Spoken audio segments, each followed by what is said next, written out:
ദേ അടുത്ത സതീശ ഊളത്തരം. വേണ്ട വേണ്ട എന്ന് വെക്കും, സമ്മതിക്കൂല. ഓരോരോ കാപട്യങ്ങളെ സതീശന്റെയും സതീശനെ പിന്തുണയ്ക്കുന്നവരുടെയും ഭാഷയിലാണെങ്കിൽ ഇതൊരു വലിയ രാഷ്ട്രീയ കുതന്ത്രമാണ്, രാഷ്ട്രീയ തന്ത്രമാണ്. കണ്ടുകൊണ്ടിരിക്കുന്നവർക്ക് തോന്നും എന്തൊരു ഊളത്തരോടേത്. അത് പറയാൻ കാരണം ഇപ്പോ ജി സുധാകരൻ എന്ന മുതിർന്ന CPM നേതാവാണ് കോൺഗ്രസിന് വീണ് കിട്ടിയിരിക്കുന്ന ഒരു ആയുധം അഥവാ സുവർണ അവസരം.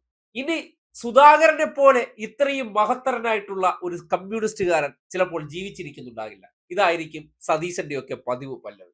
നേരത്തെ പിണറായി വിജയനെ ആക്രമിക്കാൻ VS അച്യുതാനന്ദനെ മഹത്വവൽക്കരിക്കും. എന്നാൽ VS അച്യുതാനന്ദനെ കുറിച്ച് ഇവർ പറഞ്ഞിരുന്ന വാചകങ്ങൾ എടുത്ത് പരിശോധിക്കുമ്പോഴാണ് VS അച്യുതാനന്ദനെ കുറിച്ചും ഇവർക്ക് ഇത് തന്നെയായിരുന്നു അഭിപ്രായം. പക്ഷേ CPMന്റെ മറ്റ് നേതാക്കന്മാരെ ആക്രമിക്കാൻ അവർ ചിലരെ വിശുദ്ധരാക്കും.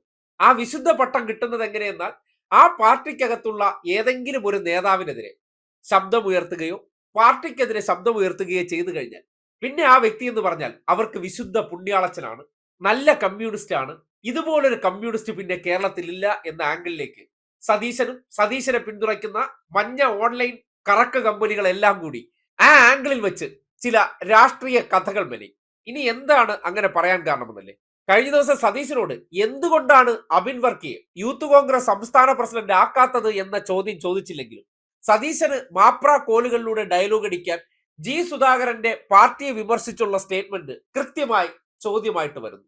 അതോടുകൂടി സതീശന്റെ ഉള്ളിലെ ആ നടൻ ക്യാമറയ്ക്ക് മുന്നിൽ അങ്ങ് ഉണർന്നില്ലേ. കേരളം മുഴുവൻ ബഹുമാനിക്കുന്ന ഞങ്ങളെല്ലാം വളരെ ബഹുമാനത്തോടുകൂടിയും ആദരവോടുകൂടി നോക്കിക്കാണുന്ന ഒരു നീതിമാനായ ഒരു ഭരണകർത്താവായിരുന്നു. എല്ലാവരോടും മാന്യമായി ഇടപെടുന്ന നല്ല ഒരു ബൗദ്ധിക പശ്ചാത്തലമുള്ള എല്ലാവരും ബഹുമാനിക്കുന്ന ഒരു രാഷ്ട്രീയ നേതാവ്. ആഹാ, ഒരു സുധാകര ഉപന്യാസം തന്നെ രചിച്ചു കളഞ്ഞു. ഇത്ര മികച്ചൊരു കമ്മ്യൂണിസ്റ്റുകാരനോ ഇത്രയും ആദരവുള്ള ഒരു കമ്മ്യൂണിസ്റ്റുകാരനോ എനിക്ക് ഇതുവരെ ഉണ്ടായിട്ടില്ല.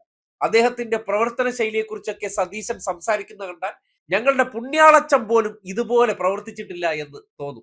ആ രീതിയിലായിരുന്നു പാടിപ്പുകഴ്ത്തൽ. ഇനി എന്തായിരുന്നു സുധാകരൻ അധികാരത്തിലിരുന്ന സന്ദർഭത്തിൽ കോൺഗ്രസുകാരുടെ അഭിപ്രായം നിങ്ങൾ കേൾക്കണ്ടേ. അതും KPCC പ്രസിഡന്റ് ആയിരുന്ന MM ഹസൻ ജി സുധാകരനെ കുറിച്ച് അന്ന് പറഞ്ഞ ഡയലോഗ് എന്താണെന്ന് നിങ്ങൾ കേട്ടിട്ടുണ്ടോ? ഒന്ന് കേട്ടെ.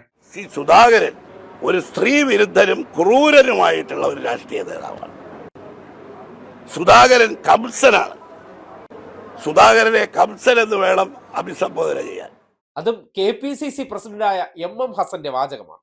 കംസൻ. മനസ്സിലാക്കുക, അന്ന് സതീശന് പ്രത്യേകിച്ച് ഒരു റോളും ഇല്ല, വെറും ഒരു MLA ആണ്. സതീശൻ ഇന്നാണല്ലോ വലിയ താരമായി മാറിയത്, അതും ചില മാധ്യമങ്ങളിലൂടെ.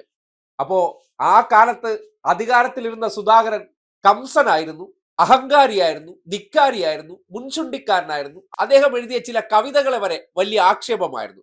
അങ്ങനെ പരിഹസിച്ചിരുന്നവർ ഇന്നിപ്പോ സുധാകരനെ ഏറ്റവും മഹത്വമുള്ള കമ്മ്യൂണിസ്റ്റുകാരനായിട്ട് ചിത്രീകരിക്കണമെന്നുണ്ടെങ്കിൽ ഉദ്ദേശം എന്താണ്? അതാണ് തുടക്കത്തിലെ പറഞ്ഞത്, ചില സതീശ ഊളത്തരം. പണ്ട് കാലത്തെ മനുഷ്യന്മാരെ ഇങ്ങനെയൊക്കെ പറ്റിക്കാൻ കഴിഞ്ഞിട്ടുണ്ട്. പക്ഷെ ഇന്നൊക്കെ സതീശനൊക്കെ ഈ വാചകങ്ങൾ അടിച്ചാൽ അത് തെളിവടക്കം തുറന്നു കാട്ടിക്കൊടുക്കും.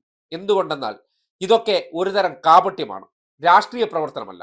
മാധ്യമങ്ങൾക്ക് വേണ്ട CPM വിരുദ്ധതയും അതിന് നാവായി മാറുന്ന സതീശനും തമ്മിൽ നടത്തുന്ന ചില അന്തർധാരകളുടെ ഭാഗമാണിത്. ഒരാൾക്ക് പബ്ലിസിറ്റി, മറ്റൊരാൾക്ക് വാർത്താ കച്ചവടം. ഈ രണ്ട് ടീംസിന്റെ ഉള്ളിലുള്ള ഒരൊറ്റ ഉദ്ദേശം ഇടതുപക്ഷത്തെ തകർക്കുക. അതിന് ആ പാർട്ടിക്കകത്ത് നിന്ന് ഏതെങ്കിലും ഒരു എതിർ ശബ്ദം ഉയരുകയാണെങ്കിൽ അവരെ മഹത്വവൽക്കരിച്ചുകൊണ്ട് ഈ പ്രസ്ഥാനത്തെ ആക്രമിക്കുക. അത് തിരിച്ചറിയാൻ വേണ്ടിയാണ് ഈ രണ്ട് പ്രതികരണവും കാട്ടിത്തന്നത്. ഇന്നലകളിൽ KPCCയുടെ നിലപാടായിരിക്കുമല്ലോ സതീശനും ഉണ്ടായിരിക്കുക. അന്ന് സതീശൻ ഇതിനെ എതിർത്ത് യാതൊരു വാചകവും പറഞ്ഞിട്ടില്ല. അന്ന് സതീശനും കംസൻ തന്നെയായിരുന്നു. പക്ഷെ ഇന്നിപ്പോ ഇത്ര മികച്ചൊരു കമ്മ്യൂണിസ്റ്റ് കേരളത്തിൽ ഇല്ല എന്ന് പറയുമ്പോൾ ആ ഇരട്ടത്താപ്പ് ജനം കണ്ട് തിരിച്ചറിയണം.